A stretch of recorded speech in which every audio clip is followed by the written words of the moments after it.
Je m'appelle Tristan Limoges. Je suis directeur des ventes pour une entreprise de suppléments alimentaires. Je m'appelle Marc-Antoine Ricard, je suis consultant marketing et publicité numérique. On s'est rencontrés dans un contexte d'affaires, en pleine pandémie, et on s'est découvert une passion commune pour les martinis. Aujourd'hui, on te propose des discussions de bureau sur des sujets variés en lien avec les affaires en format 5 à 7 virtuel. Assis-toi confort avec un drink, mets tes écouteurs. Bienvenue à Entre deux martinis. Salut tout le monde, bienvenue au 72e épisode de Entre deux martinis avec Marc-Antoine et Tristan. Aujourd'hui, le 9 mai 2022. Hey boy! Du gros soleil, Tristan qui rit de l'autre bord, je le vois. Vous le voyez pas, moi je le vois. Ah, c'est drôle, What's up? Ouais, ça va? Oui. Non, c'est juste qu'on est parti, genre, une seconde avant que tu commences, tu passes sur record, j'ai dit une niaiserie, puis là, j'ai vu que je t'avais un peu mélangé pour la suite des choses. C'est ça que t'as dit 2021, c'est pour ça que t'as regardé ton calendrier avant de dire la date, c'est pour ça que t'étais pas sûr de rien dans ce que tu disais. Je m'ennuyais de 2021, mais ça me semble que c'était tellement une belle année. Hey boy, non, hey, c'est fou, hein, mais rappelle-toi qu'à la même période l'année passée, on avait encore des couvre-feux. Je sais, je niaise, c'était sarcastique. Ouais, non, écoute, quand tu penses à ça, on a fait du chemin pas à peu près depuis ce temps-là. Là. La vie est belle, il fait beau, il fait chaud, sortez vos maillots. Oh oui, ça s'en vient. Ça s'en vient. Fait que ce que je disais juste avant que tu passes sur le record, c'est que t'as eu un gros week-end, fait que ta voix, t'essayais de placer ta voix un peu avant de partir, fait que... Ouais, effectivement, gros week-end de barbecue, un petit peu, quelques cocktails aussi, c'était la fête à ma blonde, puis en plus c'était la fête des mères, fait que... Ouais, grosse fin de semaine, c'était bien, très bien. C'était le fun. Profiter de l'extérieur, ça c'est important, faisait beau. Ouais, profiter du barbecue en masse. J'ai pas de nouveau gin par contre, ma blonde en a eu un par exemple en cadeau, je peux peut-être le partager pour ceux qui aiment ça, ce style de gin-là, ça s'appelle le gin des Trois-Lacs, si je me trompe pas. Ou la distillerie des Trois-Lacs, ça se Distillerie des Trois-Lacs. Ouais, ok. À Valleyfield, mais le gin, en fait, c'est juste ça qui est écrit dessus, c'est un 3, comme. Okay, puis le gin, en fait, la caractéristique, c'est un gin lime et basilic. Okay. C'est ça. J'y ai goûté un petit peu, ça goûte beaucoup la lime, fait que ça fait pas des bons martinis, je pense. J'ai passé dans un martini, mais pour un petit drink rafraîchissant, ça peut être pas pire pantoute. Mais en fait, ça doit être pas pire pour encore une fois, c'est le bon vieux martini, tu sais, le Vesper, là, que tu mets avec du citron, là, fait que peut-être que pour ça fit, là. Ouais, effectivement. Mais toi, par contre, je crois que t'as un gin. Ouais, j'essaie de parcourir leur site web pour voir c'est quoi le gin qui était... le gin Lime Basilic Distillerie des Trois-Lacs. Il s'appelle juste le gin Lime Basilic de la Distillerie des Trois-Lacs. Bon, ben tu vois. C'est à Deux-Montagnes. Fait que la Distillerie des Trois-Lacs à Deux-Montagnes. Ok, c'est assez... Deux-Montagnes? Je sais pas pourquoi j'ai vu Valleyfield. En tout cas, ben, c'est dans le coin... Deux-Montagnes, c'est dans le coin de Valleyfield. Hein. Fait que t'es pas loin. Hein. Mais c'est Saint-François, Deux-Montagnes, Saint-Louis, les Trois-Lacs. Fait que... c'est peut-être à Valleyfield. Ok, c'est le lac des Deux-Montagnes, le lac Saint-François puis le lac Saint-Louis. Ok, je comprends. Tu regarderas sa bouteille, c'est assez... En tout cas, oui, hey... Change-moi ton gin. J'ai un gin, j'ai un merveilleux martini. On se rappelle qu'à ma fête, qui était il y a quelques semaines, écoute, ma famille me connaît mieux que je me connais moi-même, donc j'ai reçu un vrai trop de bouteilles de gin. Et parmi celles-ci, j'ai reçu le gin le gin très carré, en fait, de la distillerie de Québec. Je sais pas si tu l'as déjà vu. Oui. Je l'ai déjà bu, ça, c'est un format qui est plus petit, genre c'est un 500 ml. Puis il est à 700. Non, il est à 750. Ah ouais. Pas plus cher que ça. Distillerie de Québec, il est à 40,4% d'alcool. Fouille-moi pourquoi ils ont mis 1,4 de plus, mais ça, je la comprends pas. Ouais, je sais pas pour vrai. Mais vraiment un bon gin. Puis écoute, il y a quand même 14 aromates dedans. C'est très floral, herbacé, j'ai le goût de te dire, mais il y a une petite note de rien du tout d'agrumes à la fin, mais pas comme un lime basilic, là, mettons. Là. C'est très, mais je sais que j'en ai déjà essayé, je me rappelle plus où, dans quel restaurant ou quel bar, là, récemment quand même. Puis c'était un martini. Ça, puis je voulais l'essayer. Puis c'était un martini que tu t'es fait avec ça? Ouais. Ok. Puis t'avais quand même été satisfait? Ben, il me semble que oui. Okay. Dans mon souvenir. Il est très satisfaisant, comme je te dis. Il est rafraîchissant, en fait. Ça fait un martini qui est rafraîchissant. Puis là, j'utilise le bon vieux, maintenant, vermouth de plus que je veux le dire, puis Noilly Pratt. Oui. Qui est vraiment le choix classique par excellence, avec des olives bien normales, mais j'ai pas pas assez d'argent de me payer des olives royales, reines, peu importe. Donc, non, très bon martini. Écoute, je recommande le très carré. La semaine prochaine, au banc d'essai, ce sera le canopé, qui est sur le prochain dans ceux que j'avais reçus en cadeau. Donc, ouais, lui, apparemment, il est plus boréal. Là, fait que j'ai hâte de voir si ça va fitter dans le martini. Oui, un sapin sur la bouteille. Ouais, exact. Plus doré, la bouteille comme doré, noire, ouais. tout ça. Fait que j'ai hâte de voir qu'est-ce que ça va donner tout ça. Bon, mais parle-moi de ça. Fait que, non, j'aimerais bien ça en essayer un autre gin la prochaine fois. Là. Je pense que je vais aller à SAQ en fin de semaine. De toute façon, ma bouteille de Trésor numéro 13 à l'achève. C'est juste que ça coûte quand même cher tout ça. Fait que je sais pas trop. Là. Peut-être qu'il faudrait me partir un crowdfunding pour me financer les gins. Tu sais? Question d'avoir pas à briser mon petit cochon à chaque fois. Ouais. Wow. Quelle excellente transition, une fois de plus. C'était pas aussi percutant, par exemple, que celle de la semaine dernière. Je te dis, le directeur d'école qui était là. D'ailleurs, le directeur d'école, il fallait que je la cherche celle-là, le directeur d'école. D'ailleurs, si vous n'avez pas écouté cet épisode-là, écoutez-le, on s'excuse, on a eu quelques petits problèmes techniques pendant l'épisode, mais overall, c'est vraiment un bon épisode. On recevait un directeur d'école sur le podcast. Fait il est déjà très populaire, je pense. Ouais, c'est un bon. Il y a pas mal d'écoute, fait que très cool. Puis, ouais. D'ailleurs, j'avais une anecdote, c'est ça, j'ai oublié de te dire, tu sais, je suis reparti en force dans avant qu'on commence les clamatos fumés. Là. Oui!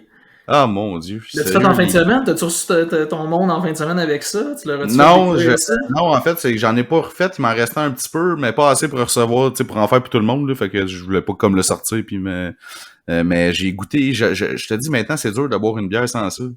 Okay. Les caisses de bière descendent vite aussi parce que Colin c'est bon. C'est ça mon anecdote, c'est que la semaine passée, pendant le podcast, tu sais, j'ai tout le temps un petit chaser, genre une petite course à côté de mon martini. Puis je trouvais qu'elle manquait de saveur, fait que j'ai fermé mon micro, puis je me suis dépêché, j'ai enlevé mes écouteurs, je me suis dépêché d'aller mettre du Clamato dans mon verre pendant que toi puis Pierre Samuel vous parliez. Wow, ok, ça c'est pas, on s'en est pas trop rendu compte parce qu'on ne voit pas.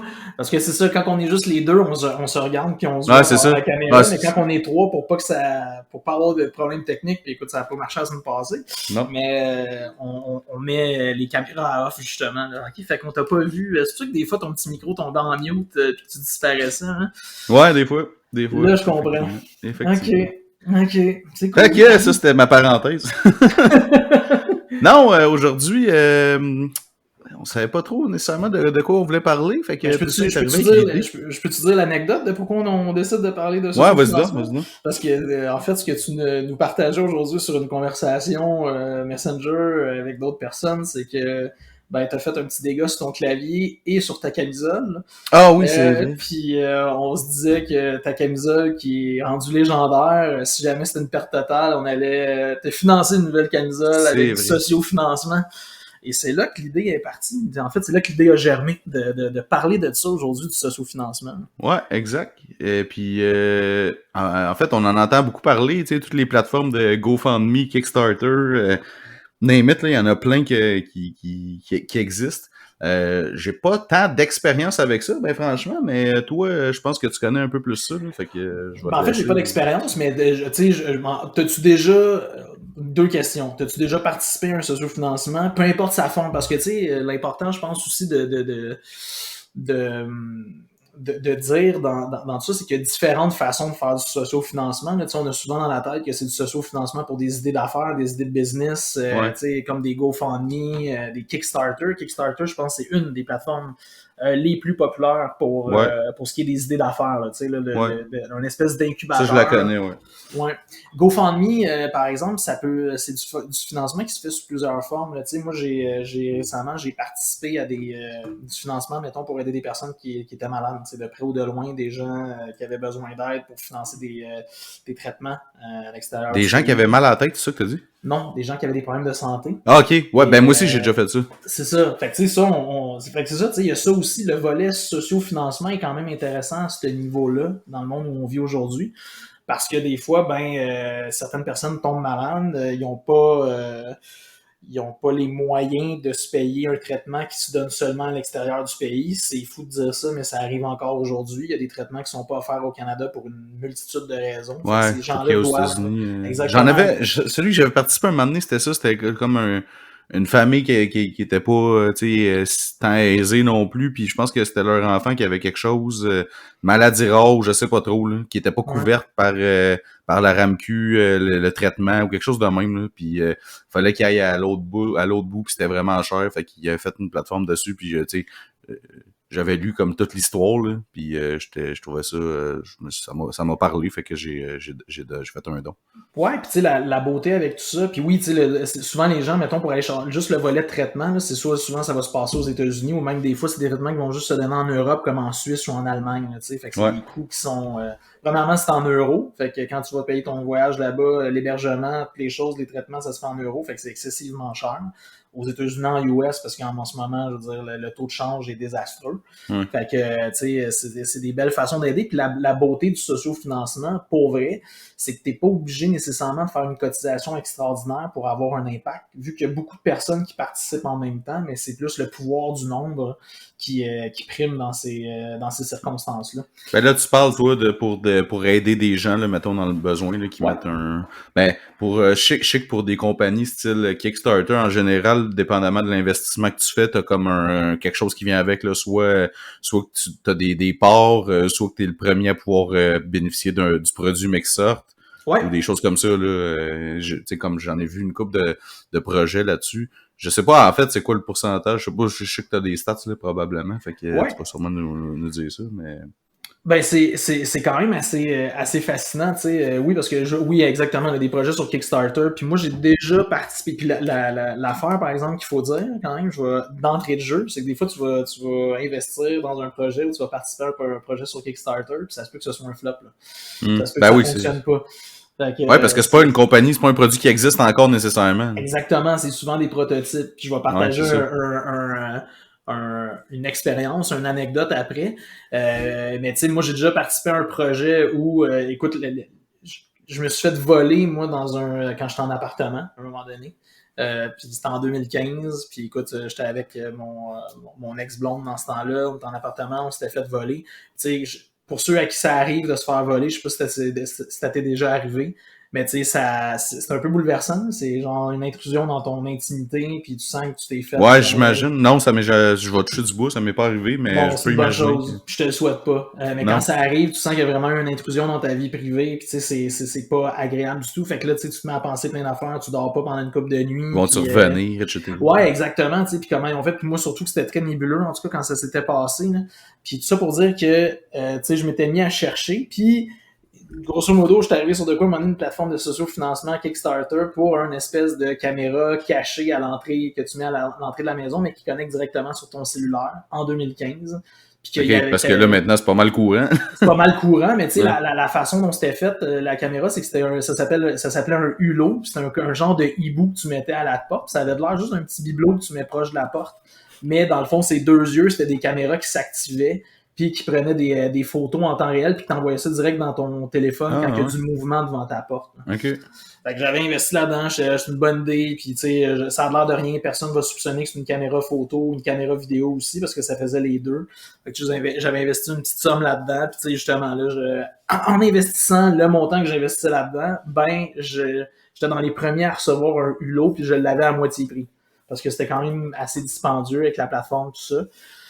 Puis écoute, le projet est arrivé à maturité, ils ont sorti le produit, mais ça a été décevant assez vite, fait que moi j'ai jamais eu mon hulot, je l'ai jamais commandé parce que dès le début les reviews étaient désastreuses, c'était pas bon. Fait que c'était pas bon, puis tu sais ça avait quand même pris du temps, sensiblement du temps. Puis j'étais rendu ailleurs dans tout ça, puis ça avait pas fonctionné. Puis je pense que ça m'avait coûté une affaire comme 100$ l'investissement que j'avais mis dans le Kickstarter pour ça. Puis ça te donnait quoi dans le fond quand si le projet arrivait à terme? Si le projet arrivait à terme, j'avais dans les premiers hulots qui étaient sur le marché, je l'avais à moitié prix. Je pense que c'est quelque chose qui valait comme genre 400$ là, quand il sorti sur mais tu sais, as-tu remarqué c'était quoi les ranges là? Parce que mettons là, toi t'as mis 100$, mais tu pouvais sûrement mettre 1000$, 10 000$, tu sais. Exact. Ben tu sais, je pense pas que je me serais rendu à 10 000 parce non, que mais mettons. volé, j'avais pas les moyens, mais je veux dire.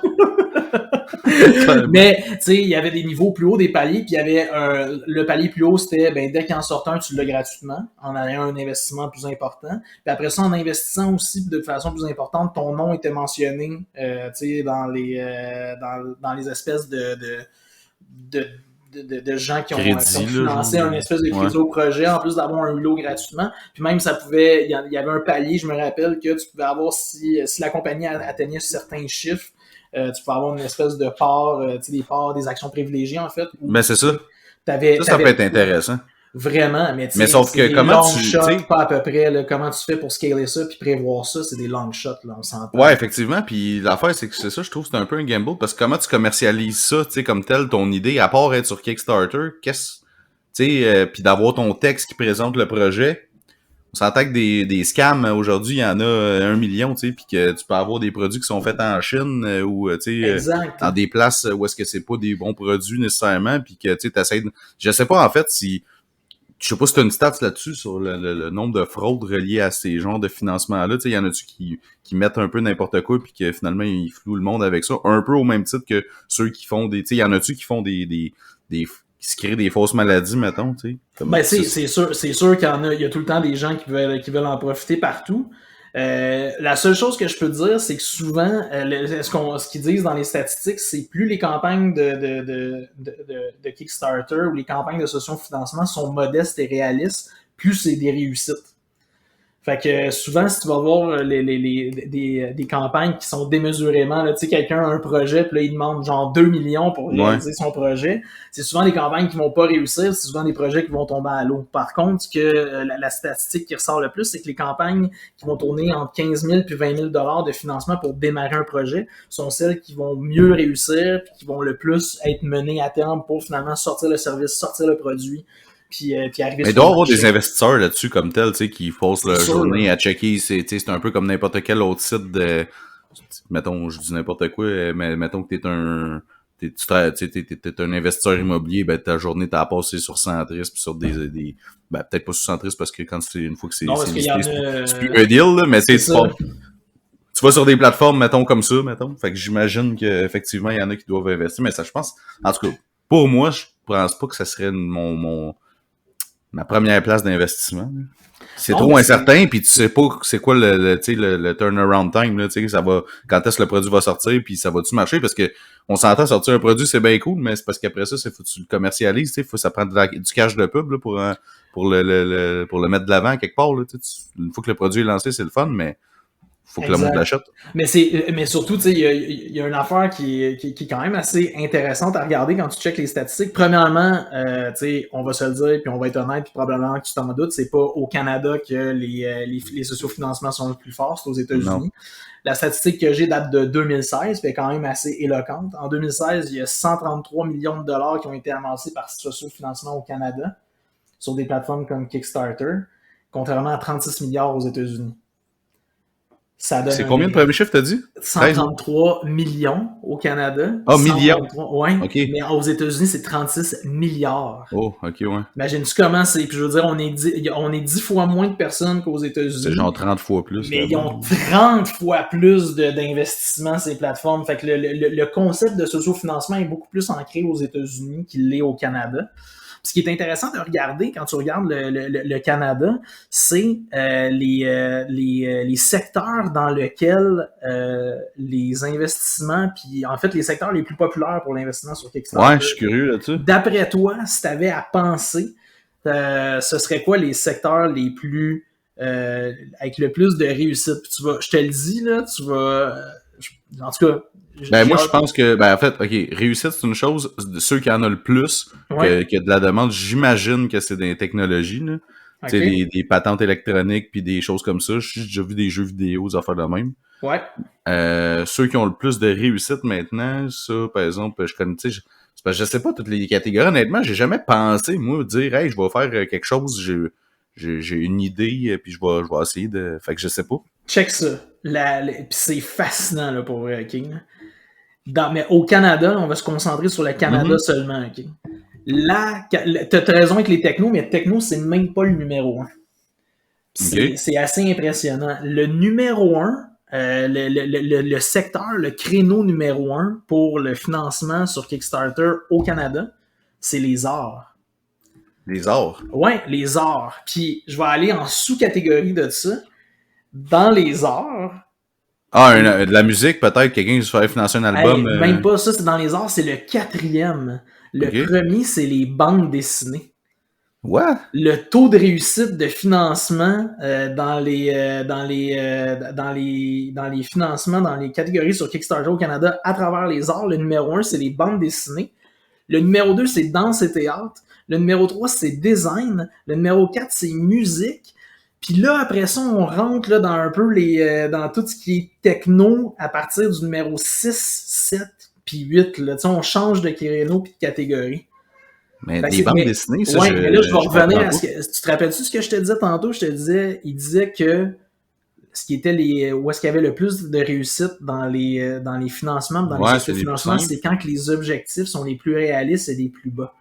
Puis quand tu regardes après ça puis que tu décortiques, c'est que quand tu es dans tout ce qui est les arts, justement, mettons les bandes dessinées, là, tu sais, je reviens à ce que je te disais, les bandes dessinées, c'est ce qui a fonctionné le plus sur Kickstarter, mais c'est parce que en moyenne, les objectifs dans cette catégorie-là se situaient entre 6 000 et 7 500 $ de financement. Mais tu sais, qu'est-ce qu'ils veulent, dans le fond, avoir... Parce que... il y a des maisons d'édition qui... Ouais, ou c'est peut-être qu'ils ont été refusés partout, puis là, ils voulaient comme l'imprimer à s'auto-publier, dans le fond. Exactement, puis tu sais, financer le premier matériel, les premières impressions pour faire un premier, une première impression. Tu sais, des fois, tu te dis, ben, je vais me publier moi-même, je vais m'en imprimer, mettons, 1000 copies, ils vont être financés, puis après ça, je vais peut-être réussir à convaincre une maison d'édition par mes ventes d'investir en moi. Tu sais. Fait que c'est vraiment fascinant parce qu'après ça, quand tu vas dans le volet technologie, ça jump de 10 000 $, l'objectif moyen. Fait que ouais, parce que ça coûte plus cher. Ça coûte plus cher. Fait que tu sais, c'est ça. Puis c'est donc le nombre de projets qui ont réussi dans les technologies est moins élevé que dans les arts, puis plus particulièrement dans les bandes dessinées à cause de ça. Mais moi, il y a de quoi que je me demande. Tu sais, mettons pour une ben, parce que je sais pas si c'est pour les compagnies, ça marche de même aussi, pour des projets comme ça. Mais tu sais, souvent, quand on parle d'un don, mettons, pour une cause, ben pas pour une cause, mais ben oui, une cause ou pour aider quelqu'un. Ouais. Tu sais, c'est pas rare que tu vois que, tu sais, mettons, il y avait un objectif de, je sais pas moi, 50 000, puis là, c'est rendu à genre 120 000, mettons, de ramasser. Ouais. Il se passe quoi avec le reste? Avec l'over? Quand il y a plus d'argent? Ouais. Ben, l'over est gardé parce que ça arrive souvent là, que des campagnes. Ça arrive très souvent. Ben, je pense que ça arrive plus souvent parce qu'on a cette impression-là. Ben, moi, ceux que je vois souvent passer, puis c'est peut-être pour ça que tu les vois passer parce que dans le fond, il y a tellement de monde qui les partage. Souvent, ça dépasse. Fait que je me demandais qu'est-ce qui se passe avec cet argent-là. Tu sais, mettons, je sais pas, on parlait tantôt, j'avais donné à celui que c'était pour son kid qui avait besoin de se faire ouais. d'une machine ou peu importe, là, je ne me rappelle plus c'était quoi exactement. Mais mettons que c'était 60 000 le montant, puis que c'est rendu à 120 000, tu sais, le truc est payé à 60 000, fait que dans le fond, la famille, ils gardent le reste du 60 000 ou comment ça marche? Écoute, l'argent est gardé.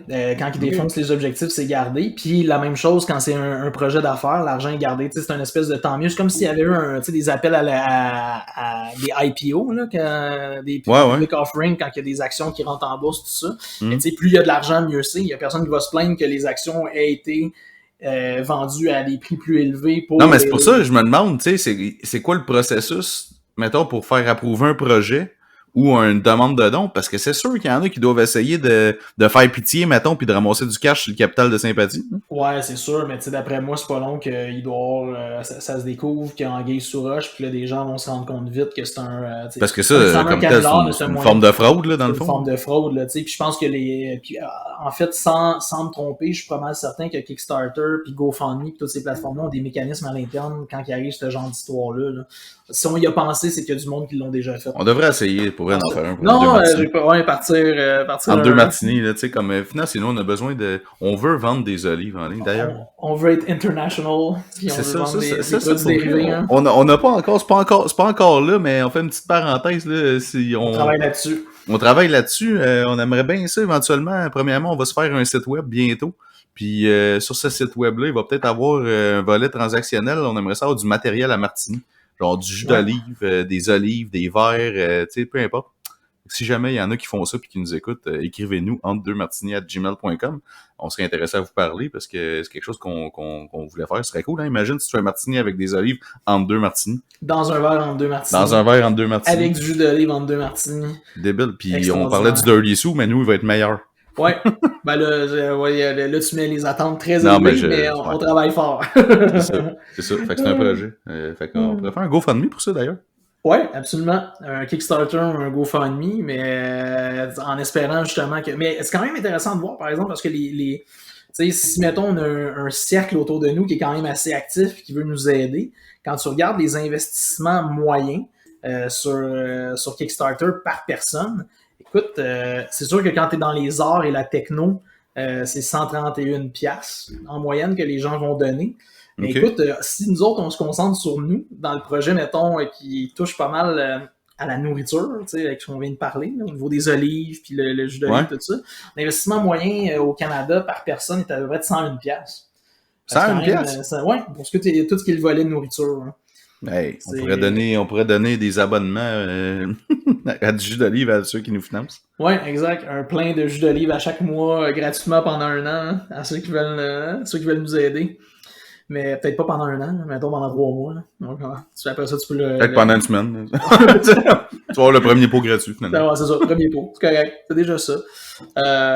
Mais non, c'est très cool. Mais tu sais, il faut vraiment se rappeler puis être réaliste qu'au Canada, on n'est vraiment pas les champions du socio-financement. Fait que c'est plus dur. Puis tu sais, je veux dire, on le voit dans plein d'affaires. Tu sais, au Canada aussi, puis particulièrement au Québec. Moi, j'avais déjà vu des statistiques que même pour tout ce qui est caritatif, on est vraiment l'enfant pauvre du Canada, là, dans les gens qui aident, qui contribuent à des causes, qui donnent de l'argent, puis qui veulent aider. On est vraiment l'enfant pauvre au Québec, puis le Canada est pas super à ce niveau-là, quoique le Canada s'en tire pas mal mieux. Mais tu sais, aux États-Unis, ils sont très forts là-dedans. En Grande-Bretagne, ils sont très forts là-dedans. Tu sais, exemple, une statistique qui est quand même folle que j'ai devant moi, par rapport au nombre de projets qui ont été étudiés. Attends une minute, là, j'avais le chiffre devant moi. Ah, c'est ça. 305 000 projets analysés en 2016. Il y en avait 8 760 qui étaient canadiens, 248 000 aux États-Unis, puis 26 000 en Angleterre. Des Kickstarter ou des dons? Là? Des Kickstarter. OK. Hey, des projets, 248 000 projets, c'est du projet pas à peu près. Là. Mais je sais pas, c'est peut-être juste comme une pensée ironique que j'ai, étant donné que moi, je porte pas tant d'attention à ça. Fait que peut-être que c'est peut-être moins connu ici qu'ailleurs. Ouais. Ou peut-être que le monde a moins de projets ici. Ou peut-être que... Tu sais, parce qu'ici, on est quand même chanceux. Là, mettons que t'as un projet solide, t'as quand même la BDC qui peut te financer. T'as quand même une couple d'avenues autres que d'aller sur un GoFundMe. Des banques encouragent beaucoup l'entrepreneuriat québécois. C'est mis de l'avant pas mal. Fait que je sais pas si ça a un lien là-dedans que le monde se tourne moins vers ces plateformes-là. T'as plus. Si mettons, moi j'ai un projet à faire financer, mon premier réflexe, ça va être d'aller voir la banque. Là. Ouais, mais tu sais que les banques sont. Premièrement, sont frileuses. Deuxièmement, c'est de plus en plus compliqué à avoir du financement. Ouais. Il y a de plus en plus de barrières à l'entrée. Tandis qu'un projet comme ça peut t'aider à monter de quelque chose de viable et de pertinent pour après ça aller voir les banques. Hey, d'ailleurs, parlant de banques frileuses, truc à part, là.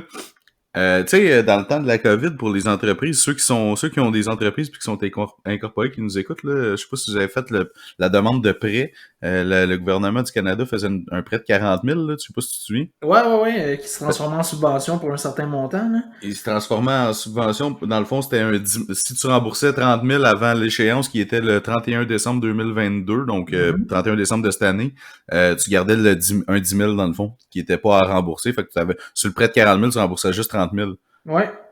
Fait que c'est cool parce que ça donnait quand même 2 ans. Mais là, j'ai reçu une lettre la semaine dernière que supposément que la date va être reportée au 31 décembre 2023. Fait que ça va laisser une autre année de plus pour rembourser le 30 000. C'est quand même cool.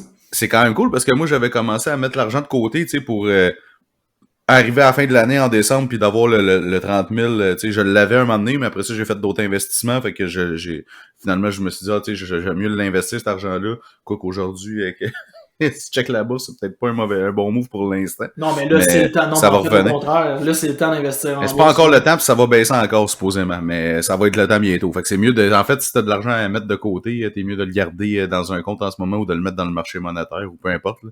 Puis d'être prêt qu'il soit disponible dans le fond pour investir quand ça va toucher le fond. Là.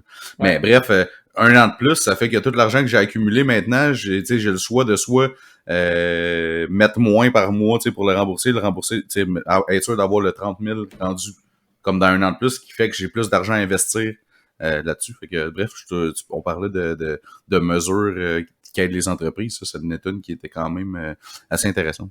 Ben surtout qu'ils l'ont fait 2 fois. En plus, tu pouvais reprendre encore un autre 20 000 ou quelque chose de même. Pour l'arrivée à 60 000. Fait que tu avais 40 000 de prêts puis 20 000 de subventions. Ouais, c'est ça. Je l'ai pas fait, là. Mon comptable, il voulait pas. Ouais, c'est ça. Ça commence à être intense. Ouais, c'est parce que là, si t'as pas... c'est ça. Au début, c'était justifiable mon affaire, mais la deuxième fois, c'était un peu moins. Bref. Fin de la parenthèse. Mais écoute, si je te demande, tu sais, pour en revenir au Kickstarter, puis tout ça, d'après toi, Montréal, c'est... parce que j'ai même les statistiques par ville, OK, des catégories de projets. À Montréal, c'est quoi que tu penses qui est le plus populaire en termes de financement? Sur Kickstarter, les projets, là, dans des projets d'affaires. Affaires, OK. Ouais, toutes catégories confondues. Puis là, tu sais, sors-toi, mettons, de la grande catégorie, tu sais, mettons, les arts, la techno, tout ça. Si t'avais une chose à Montréal... que tu disais, à Montréal, d'après moi, c'est ça qui est le plus fort, puis qu'il y a le plus de demandes pour des projets comme ça en termes de sociofinancement, ce serait quoi? J'ai comme le goût de dire des restaurants, mais genre, je sais pas. Écoute, c'est vraiment... Ben, en fait, OK, je vais nuancer. Oui, les restaurants un peu, mais vraiment pas beaucoup. Là. C'est pas par les plateformes. Non, mais c'est ça. Parce qu'en fait, c'est en ce moment, on s'entend qu'il y a ouvrir un restaurant. Mais là, toi, c'est des stats de 2016. Ouais, mais tu sais, quand même, je pense que c'est quand même encore mais en fait, c'est pour ça, je dis les restaurants. Si ça avait été ça en 2016, clairement, ça l'est plus aujourd'hui parce que tout ce qui est arrivé, c'est ça. Pas sûr qu'il y a grand monde qui ont le goût d'ouvrir un resto. Là. Exactement. Mais honnêtement, je sais pas. OK. Aucune idée, vraiment? Ben, j'aurais dit ça dans ces années-là. Sinon, pas des cafés, c'est dans la même catégorie. Qu'est-ce que le monde veut à Montréal? Honnêtement, je sais pas si la construction de bureaux rentre là-dedans ou quoi, mais sinon, non, j'ai pas d'idée. Les jeux vidéo. Ah, mais ok, c'est con. En plus, je sais pas pourquoi j'ai pas dit ça, en fait. Parce que t'as sorti surtout de la catégorie des arts pis tout ça, mais j'avais vu justement un jeu vidéo. À un moment donné, c'était un jeu de skateboard, puis il cherchait un sociofinancement, puis le jeu avait de la vraiment nice, en plus, les prototypes. Ouais. Fait que j'avoue que quand tu y penses, Montréal, c'est quand même une grosse ville de jeux vidéo, là. On a beaucoup de studios, tu sais, Ubisoft, Eidos, je pense qu'il y a EA qui est là aussi. Ouais. Il y en a quelques-uns, là. Ouais. Ubisoft, c'est quand même un gros joueur mondial, là, puis c'est quand même cool que c'est une compagnie québécoise. Exact. Non, c'est ça, c'est le plus gros. Vraiment, dans les technos purs et durs, c'est Toronto qui remporte la palme au Canada. OK. Là-dedans. Sinon, pour ce qui est des films, l'industrie des films, c'est à Vancouver que ça se passe. Okay. Tout ce qui est film et vidéo. Mais si on se concentre sur Montréal encore, après ça, l'autre justement, qui est très... en fait, les quelques autres domaines, secteurs qui sont très forts sur les plateformes de sociofinancement, c'est les publications, les technologies. C'est quoi les publications? Même, ben, les publications, mettons comme des livres. Tu sais, écrire un livre. Là. Ouais. Les publications, la technologie, film aussi, film et jeux vidéo. Puis un peu autour de ça, tu as le design, là, tout ce qui tourne autour des arts puis du design, justement. OK. Mais une des places où, c'est ça, techno c'est fort, c'est Toronto. Ottawa aussi est très fort dans la techno, mais Ottawa est très fort dans le design, dans les jeux vidéo. Il y a comme, sont comme égales dans ces secteurs d'activité-là. Il y a de quoi qui se passe à Ottawa? Il y a de quoi qui se passe. Ça, c'est pas gentil ce que tu viens de dire, non, par exemple. Non, ça, c'est... Puis à Québec... À part les tulipes, au printemps, d'autres choses qui se passent à Ottawa? Oui, il y a des... Puis la fête du Canada. Oui, il y a d'autres choses qui se passent à Ottawa. La fête du Canada. OK. Puis Québec... Salut les Ontariens qui nous écoutent. Oui. Puis Québec, c'est dans... Il y a une forte... Il y a un fort Ben, Québec, j'aurais tendance à dire les arts. C'est les jeux vidéo aussi et les arts puis le design. C'est vraiment les deux axes sur lesquels Québec. Et le reste, là, il se passe pas grand-chose. Parce qu'il y a tellement de galeries d'art à Québec, là, dans le vieux Québec. Ouais, puis autour de Québec aussi. Là, quand tu vas à des places comme Baie-Saint-Paul, il y a beaucoup de galeries d'art. Puis Sainte-Anne-de-Beaupré, tout ça. Fait que, les gosseux de bois qui veulent... Sans les insulter quand même. Mais, je comprends que... Non, il y a des très belles choses. C'est des très beaux produits. C'est beau fini. C'est drôle, le matin, je prenais une marche, puis j'ai vu en arrière sur une rue pas loin de chez nous, quelqu'un qui a sculpté une statue dans un tronc d'arbre, dans sa cour. OK. Je trouvais ça original et laid en même temps. As-tu une adresse pour que les gens aient voir ça? Non, j'ai pas l'adresse, mais c'est spécial. J'aurais pas fait ça. Ça avait de l'air en plus d'un... Ça avait de l'air d'un... Comment t'es appelles donc... tu sais, dans Harry Potter, là, les genres de qui aspirent ton esprit, là, comment ça s'appelle, donc? Ah, les mange-morts, là? Je sais pas. Ça, des mange-morts? Ouais, une espèce de... C'est comme si non, les mange-morts, c'est les méchants, c'est la gang à Voldemort, mais c'est les... je me rappelle plus du nom, là, en tout cas. Bref, ceux qui aspirent ton esprit avec leur bouche, là. Ok, et boy, je me souviens pas. Ça avait l'air de ça un peu. Fait que t'imagines le soir, t'ouvres un peu la lumière, puis tu vois ça dans ton... C'est un peu paniquant pour les voisins aussi, on va se le dire. Je sais pas. J'aurais pas demandé un financement pour ça. Je pense pas qu'il y en a demandé un non plus. Hein. Non, clairement pas.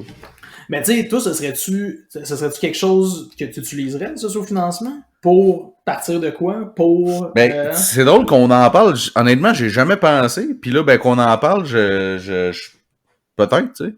Mais c'est juste que ça te prend une idée, tu sais. Puis il faut que t'aies quand même un certain, tu sais, je sais pas, mettons que, tu sais, si j'étais ingénieur, mettons que je voulais partir une bébelle comme ton affaire d'hibou, là, mettons. Mm-hmm. Tu sais, là, j'ai le skills pour le faire, j'ai les connaissances, tout ça, j'ai pas l'argent, mettons. Mais là, c'est que si, mettons, je veux partir de quoi de même, ça prend du monde qui sont capables de le faire, tu sais.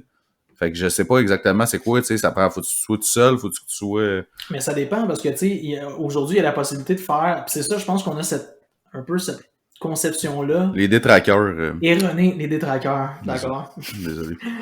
On a peut-être cette conception-là erronée qu'un Kickstarter ou un GoFundMe, c'est seulement pour démarrer quelque chose, mais ça peut être aussi pour te donner le prochain leap, le prochain step à ton entreprise, de financer une croissance, quelque chose comme ça que tu pourrais faire. Ouais? Ben oui. Je veux dire, tu peux financer ce que tu veux. Tu sais, tu peux arriver sur un GoFundMe et dire « Salut, je me présente, j'ai mon entreprise, voici qu'est-ce que je fais. » Puis je suis rendu à l'étape où j'ai le goût d'atteindre le prochain niveau, puis j'ai le goût de faire embarquer du monde dans mon projet en échange d'actions privilégiées avec l'argent, si ça fonctionne. Puis voici ce que je vais faire avec l'argent, voici ce que je vais mettre en place. Ça se fait ça aussi. Tu sais, c'est un track record déjà... qui parle de lui-même, de par ce que tu as fait par le passé, du nombre d'années que tu es en entreprise, que tu es en affaires, qu'il y a des revenus, que tu partages cette information-là, puis tu dis, je suis rendu à la prochaine étape, j'ai le goût de faire de ça un projet d'équipe. Ben, mais dans mon cas, ça serait d'engager du monde, tu sais. Fait que je sais pas si je ferais un GoFundMe pour aller chercher du cash pour engager du monde, tu sais. Il y a des revenus, il y a des subventions de... Ça dépend ce que tu donnes en échange. Ça peut être des actions privilégiées, ça peut être des affaires. C'est toutes des choses comme ça. Puis tu demandes aux gens autour de toi de participer. Puis justement, tu fais un montage d'affaires où tu dis, ben, en ayant un peu d'argent, ça va m'aider aussi à aller chercher avec une garantie des subventions, des affaires comme ça. Il y a un paquet de trucs aujourd'hui que tu peux faire par le socio-financement. C'est pas juste de démarrer quelque chose, c'est pas juste d'aider quelqu'un qui a des problèmes de santé, puis c'est toutes des causes très nobles, mais il y a un paquet de trucs que tu peux faire aujourd'hui grâce au socio-financement. Mais ouais, j'avoue, ça serait peut-être une avenue à explorer, quand même. Ouais. Puis tu pourrais te payer une nouvelle camisole aussi, même si elle est un peu souillée. J'avoue que je pourrais faire un socio-financement pour m'acheter une camisole. Et ton clavier d'ordinateur qui a été souillé. C'est sûr que ça pognerait, là, j'aurais juste besoin de genre 15-20$. C'est un objectif très réaliste, puis juste pour le monde qui va trouver ça drôle, tu vas avoir du financement juste par ça. Hein. On peut avoir plaisir de te donner un 5$ pour ça, juste pour le fun de le faire. Déjà, je vais avoir le tiers de payer. Le corps. Non, ça dépend combien qu'elle est, mais mettons qu'il y a 20$, c'est le corps. Là. Ouais. Ouais, d'accord. Ouais, c'est de la poignée spéciale. Puis d'ailleurs, tu sais, nous, on parle souvent de gin puis de martini, mais je pense qu'il y a une couple de distilleries au Québec qui sont partis sur ce modèle-là, puis des microbrasseries aussi, qui sont partis sur le modèle de ouais, il faudrait que je retrouve. Mais d'ailleurs, pendant que je te dis ça, je vais regarder. Mais j'ai un souvenir Ben, ça se peut parce que ça doit quand même là-dessus, coûter là. assez cher, toutes les alambics pis toutes ces patentes-là pour distiller Ouais. le gin, là, faire tout l'emplacement et tout. J'avoue que ça doit quand même coûter cher. Ouais, mais tu vois, j'ai quelque chose ici là, devant moi, là, une nano-brasserie, une très petite brasserie de Brompton dans les cantons de l'Est, qui a fait une campagne de socio-financement, puis qui a dépassé son objectif. Puis tu sais, ça a même fait les nouvelles. Puis il y a un organisme maintenant aussi qui est très fort dans le socio-financement, puis c'est vrai, j'avais complètement oublié d'en parler. Mais La Ruche, tu sais, nous autres, on est bien habitués avec tout ce qui est Kickstarter, GoFundMe, tout ça, mais au Québec, il y a un organisme, il y a quelque chose qui s'occupe de faire du sociofinancement, qui est une plateforme pour ça. Puis ça s'appelle La Ruche. Pis c'est une plateforme de sociofinancement exclusivement québécois, c'est quoi? Exactement. Puis c'est vraiment cher. C'est peut-être pour ça que j'espère que c'est pas une affaire du gouvernement. Parce que c'est peut-être pour ça qu'on est moins bon avec les autres les autres pays pour aller chercher des revenus là-dedans. Ça se peut, écoute. Hashtag panier bleu. Mais tu vois, la ruche, c'est vraiment très cool. Puis, ouais, hashtag panier bleu maison. Que là, finalement, le panier bleu, on vient d'apprendre tout récemment que là, il allait finalement lancer une plateforme de transactions en ligne. Hey, mais là, en ce moment, il redirige sur le site. C'est écrit acheter en ligne, c'est écrit acheter, mais pas sur la plateforme. Ça t'envoie sur le site de l'entreprise. De l'entreprise. Fait que si ton site est tout croche, ben, c'est ça. T'es mal pris. Mais tu vois, c'est un exemple de flop monumental. Mais La Ruche, c'est vraiment très cool. Ça s'appelle laruchequebec.com. C'est une plateforme de sociofinancement. Tu peux aller par région voir les projets qu'il y a dans ton secteur. Mais ça prend quoi pour se mettre un projet? Ça prend-tu une tonne de documents puis de patentes pour prouver que c'est légitime puis tout? Sûrement, justement, ben, pour c'est les sûr. plateformes. Je pense qu'il faut que tu prouves des choses. Faudrait que je fasse le processus. Mais tu vois, là, je suis allé dans Montérégie parce que c'est un peu notre secteur à toi puis moi. Ouais. Quand tu es sur La Ruche Québec, c'est quand même une plateforme qui est soutenue par Desjardins, là, par le mouvement Desjardins. Ouais. Ben, j'ai déjà entendu ça. À ce jour, il y a 1 960 000 $ qui ont été récoltés pour la Montérégie. 10 700 personnes ont contribué à des projets. Puis il y a le financement additionnel récolté qui a dépassé le 1 960 000, ça a dépassé de 1 492 000. Fait que le monde participe vraiment beaucoup, là. C'est vraiment sharp, là. C'est très le fun. Écoute, je regarde ça, c'est des beaux projets, le monde embarque. Fait qu'il y a ça de le fun aussi. J'avais complètement oublié. Puis dernièrement, j'avais vu justement j'avais lu sur un projet qui avait été financé via la plateforme. Je sais pas quel genre de monde embarque, hein. Tu sais, dans le sens, c'est du monde qui ont bien du cash ou c'est-tu du monde qui. Mais je pense parce que, comme je te dis, moi, je pense pas que c'est une. Tu sais, je pense pas que faut que tu vois cet argent-là comme il est investi. Ben, quoi, en même temps, c'est comme investir dans les actions d'une compagnie qui vient de rentrer en bourse, là. J'imagine que c'est pas pire, mais au moins, il y a une compagnie qui rentre en bourse, la compagnie existe déjà, puis si elle rentre en bourse, c'est parce qu'elle a déjà pas mal de revenus. Ouais. Mais tu sais, c'est des fois pour entre démarrer une entreprise puis te rendre jusque-là en bourse, il y a tout un chemin pour se rendre là. Ben oui, c'est clair, là. Puis c'est pas les. Puis il y a moyen de faire bien de l'argent sans être en bourse aussi, là, tu sais. Exactement, parce que tu sais, à un moment donné, quand tu te lances en bourse aussi, il y a une espèce de renonciation qui vient avec ça. Par rapport à des. C'est plutôt qui décide. Exactement, tu sais, à la mainmise. Puis tu fais plus ce que tu veux, c'est ça, exactement. C'est ça, tu sais, fait que tu sais, c'est là où un sociofinancement avec des gens qui contribuent puis que tu peux récompenser via certaines choses ou mettons avec des actions privilégiées en gardant ta compagnie à toi, mais en les récompensant de t'avoir aidé, soutenu via peut-être une part des profits à chaque année, un petit chèque qui rentre à chaque année. Il y a plein de monde qui vont préférer ça. Ouais. Tu sais, j'ai des exemples, moi, dans le milieu agricole, viticole, que j'ai entendu dernièrement, où ça s'est fait, là, tu sais, sans nécessairement que les gens soient passés par les plateformes de sociofinancement, mais ils ont contribué à des entreprises en échange d'actions privilégiées. Puis, tu sais, c'était pas des gros montants qui étaient promis par année pour des dividendes, mais pour eux autres, ça faisait bien leur affaire. Puis de juste avoir le sentiment d'appartenance, d'avoir participé à un projet, c'était assez pour eux. Ouais, c'est juste qu'il faut que tu aies vraiment confiance en l'entrepreneur. Tu sais, parce que tu prends pas aucune décision là-dedans. Fait que je pense que ça prend quand même pas peu d'argent pour dire je vais aller faire ça, tu sais. Je vais investir dans un projet d'affaires là-dessus. À moins que ça soit, tu sais, je sais pas, comme je t'avais dit, un jeu vidéo, pis t'es là, le jeu vidéo a de l'air cool, tu sais, je vais mettre 15-20$, mettons, pour aider à patente, puis tu sais, au pire, il va y avoir mon nom d'un crédit si jamais le jeu sort. Là. Ouais. Mais d'investir des gros montants, faut vraiment que, tu sais, faut que tu aies de l'argent, là, je pense. Déjà, des fois, les montants qu'ils demandent pour avoir certaines affaires, c'est juste ça, c'est quand même assez considérable. Ouais. C'est dans des milliers de dollars avancé. Là, fait que...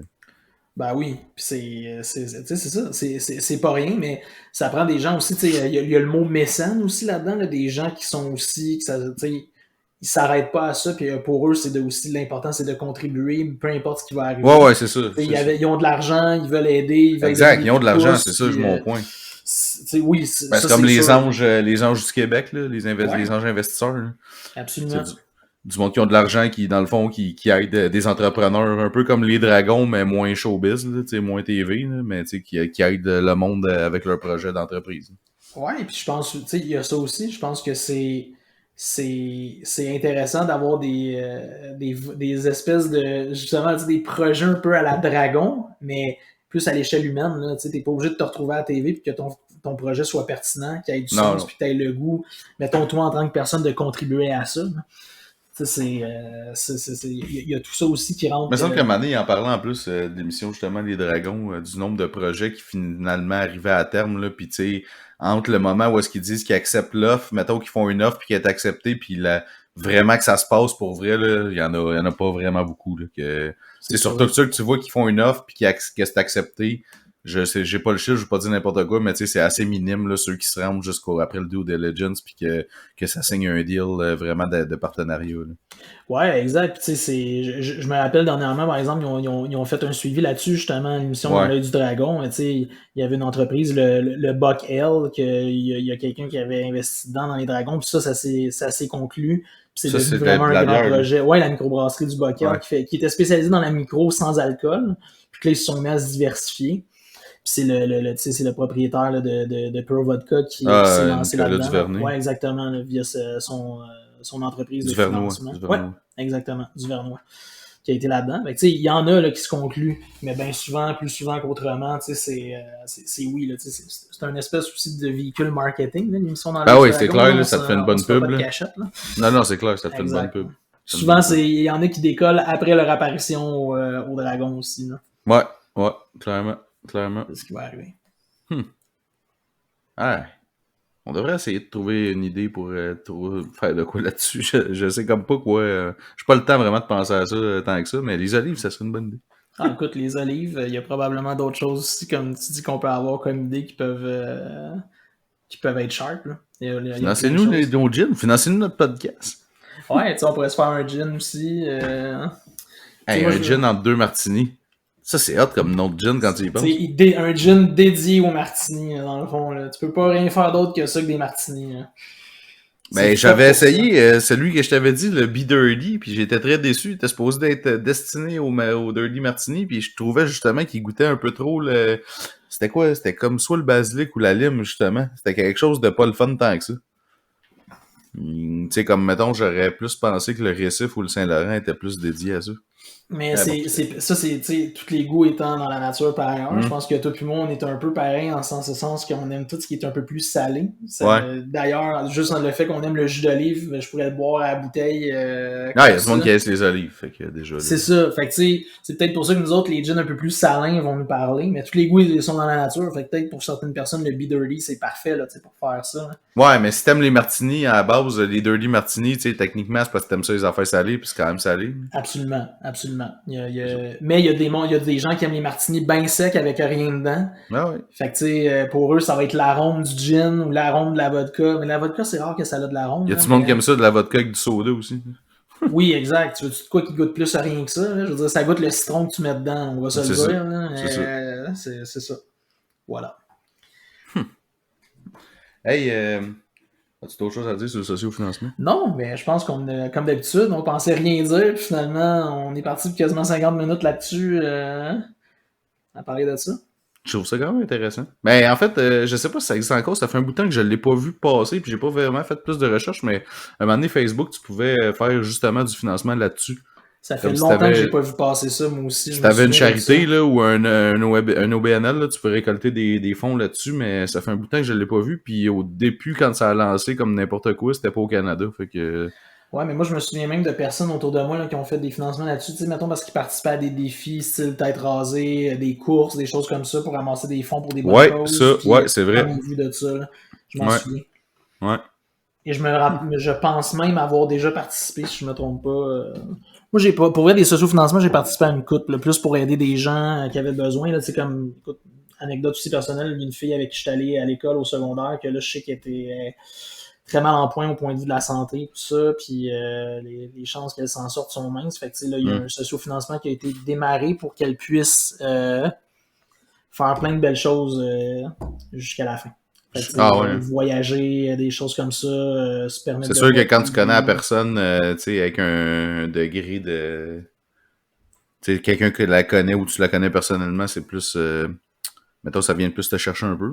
Ouais. Mais tu vois, je me souviens dernièrement, il y avait une personne sur la Rive-Sud là, que je pense qu'elle connaissait bien des gens par la bande que moi je connaissais. C'est une maman là, 2 enfants avec son chum, puis elle avait aussi un gros problème de santé, il fallait que ce soit les traitements aux États-Unis. J'ai participé pareil. Là, tu donnes pas grand-chose, mais tu te dis justement, la force du nombre, tu donnes un petit quelque chose, puis... ouais, ben faire, en fait, on a parlé de... On a parlé du, tu sais, dans l'épisode des NFT, on parlait de la connexion entre le réel, puis tu sais, maintenant aussi, des fois, quand tu vas à l'épicerie, tu te demandes un don, tout ça, mais là, au moins, ça se fait en ligne aussi, tu sais. Ouais. Là, on n'est pas rendu dans le virtuel encore, mais moi aussi, souvent, des GoFundMe de trucs comme ça, de gens qui étaient malades, qui avaient besoin de soins, je pense que je l'avais donné à 2-3, là. Mais tu sais, à toutes les fois que tu vas... mettons à l'épicerie ou quoi que ce soit, puis qu'ils disent tu veux-tu donner, faire un don pour soit une banque alimentaire, ou bien là, en fin de semaine, c'était la Fondation Charles Bruno. Des affaires qui me parlent un peu. C'est sûr, si tu donnes à tout, un moment donné, ça finit plus. Là, parce que des fondations, puis des patentes, puis des clubs de soccer, il y en a, il y en a en temps. Moi, dans le fond, les clubs de soccer, j'encourage juste quand ils ont du chocolat à vendre. Parce que je veux le chocolat. Je m'en fous du club, je veux juste le chocolat. Il est tout le temps bon. J'allais dire, appelle à tout le monde, ils pourraient vendre des olives, puis là, c'est sûr que t'en achèterais plein. C'est sûr que j'en achèterais. Mais non, mais tu sais, des chocolats par rapport, là, genre, qui sont bons, mais comme ça coûte 5$ la petite palette, là. Ouais, ou les amandes enrobées de chocolat, là, des fois. Ouais. Aussi. Tu sais, même quand on était au secondaire, as-tu déjà fait ça, toi? J'ai financé mon bal de finissant comme ça. Ah ouais? Tu sais, nous, c'était des biscuits qu'on vendait pour financer, je sais plus quoi. Mais ça arrivait souvent que c'était moi-même qui achetais parce qu'il était bon. Alors, je me souviens, écoute, mon bal de finissant, c'était des palettes de chocolat. J'avais donné les boîtes à ma mère. Elle était partie à son bureau. Elle travaillait dans une grosse tour à bureau au centre-ville. Écoute, je pense que j'ai battu le record. Ça, là, bien vite, là, on va en parler. Justement, il y en a qui profitent de ça. C'est-tu gossant? Qu'est-ce que tu veux dire? Quelqu'un qui arrive avec sa boîte de chocolat de son enfant, genre, pis qu'il arrive ça au bureau, tu te sens-tu obligé de l'acheter ou pas, tu sais? Ben, tu ferais pas la même affaire, je veux dire, moi... Ben oui, clairement, mais c'est chiant pour tout le monde. Ouais, sauf que tu y vas sur le côté, je veux dire, il y a 2 choses. Tu y vas sur le côté émotif, c'est-à-dire que tout le monde dans la journée a une petite fringale, puis tu te promènes à la bonne heure, au bon moment que ta boîte de chocolat, tu sais « Salut! » Mais non, c'est parce que si tu dis non, après ça, tu passes pour le sans cœur. Fait que t'as pas le choix de dire oui. Ouais. Peut-être que c'est pour ça aussi que ma mère, elle avait autant de succès, parce qu'elle faisait sentir le bon cheap. Je l'adore. Ben c'est ça. Elle est parfaite. Ben non, mais clairement, ça a financé ton bal. Là. Ouais, il y avait un smoking luisant. Pas juste le mien. Non, mais ça finançait pas juste le mien. C'était quelque chose de collectif que tout le monde participait dans les barres de chocolat. Ah non, mais c'est sûr que mec Florence, elle aide des barres de chocolat. C'est sûr que je vais les amener au bureau. Tout seul le matin en train de manger des barres de chocolat. À dropper des 5$ dans l'enveloppe à toutes les fois que t'en descends une. Putain. À la fin de la campagne de financement, elle va avoir pris 20 livres, ça va être débile. C'est parfait. Mais elle va être heureuse. Puis elle va être heureuse, puis c'est ça. Elle va aller faire la classe neige. T'as le temps de se penser pour faire un peu de spinning ici à ce moment-là pour pouvoir prendre du poids. Je vais commencer par... C'est ça, exactement. Bon, ben, sur ça. Ouais. On a-tu un invité puis bientôt? Je pense que oui. Je pense qu'on a une couple de monde sur le back burner. On a une couple de personnes là, sur le back burner. Là, on essaie de les avoir au podcast. Là. Bon. Si vous nous écoutez, levez la main. Présentez-vous sur le podcast. Venez voir, on a hâte de vous voir. Écrivez-nous entre 2martini@gmail.com si vous avez des sujets ou que vous voulez participer. Même si on vous connaît pas. On veut vous rencontrer, on veut vous parler. On va recevoir un inconnu, ça serait vraiment débile. Ouais. Ah, ça serait malade, ça. Quelqu'un qu'on connaît pas le profil tout à fait. Exact. Parle-nous de toi. Parle-nous de toi. Dis-nous qui t'es. C'est ça. Hey, t'as-tu un mot de la fin?